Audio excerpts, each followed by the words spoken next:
Peter. When Hume, confronting his worldly compatriots, sought to defend epistemological contemplation, the pure philosophy forever in disrepute among gentlemen, he used the argument, accuracy is, in every case, advantageous to beauty, and just reasoning to delicate sentiment. That was itself pragmatic, and yet it contains implicitly and negatively the whole truth about the spirit of practicality.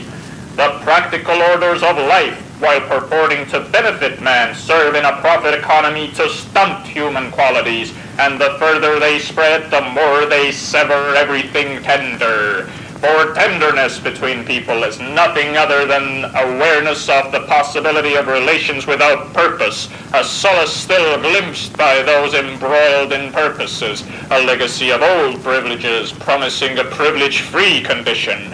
The abolition of privilege by bourgeois reason finally abolishes this promise too. If time is money, it seems moral to save time. Above all, one's own, and such parsimony is excused by consideration for others. One is straightforward. Every seat interposed between men in their transactions is felt as a disturbance to the functioning of the apparatus in which they are not only objectively incorporated, but with which they profoundly identify themselves. That, instead of raising their hats, they greet each other with the hellos of familiar indifference. That, instead of letters, they send each other inter-office communications without address or signature, are random symptoms of a sickness of contact. Estrangement shows itself precisely in the elimination of distance between people, for only as long as they abstain from importuning one another with giving and taking, discussion and implementation, control and function, is there space enough between them for the delicate connecting filigree of external forms in which alone the internal can crystallize. Reactionaries like the followers of Young have noticed something of this. It is, we read in one of Hayer's essays, a distinguishing habit of people not yet fully formed by civilization, that a topic may not be directly approached, indeed, for some time not even mentioned. Rather, the conversation must move towards its real object as if by itself, in spirals. Instead of this, the straight line is now regarded as the shortest distance between two people, as if they were points. Just as nowadays house walls are cast in one piece, so the mortar between people is replaced by the pressure holding them together.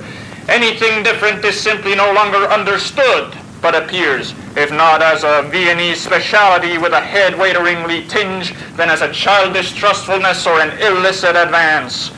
In the form of the few sentences about the health of one's wife that prelude the business discussion over lunch, the utilitarian order has taken over and assimilated even its opposite.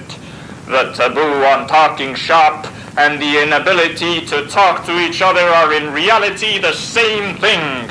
Because everything is business, the latter is unmentionable like rope in a hangman's home.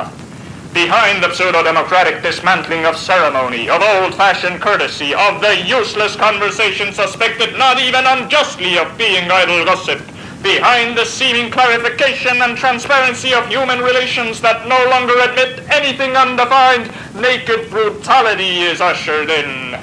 The direct statement without divagations, hesitations, or reflections that gives the other the facts full in the face already has the form and timbre of the command issued under fascism by the dumb to the silent. Matter-of-factness between people, doing away with all ideological ornamentation between them, has already itself become an ideology for treating people as things.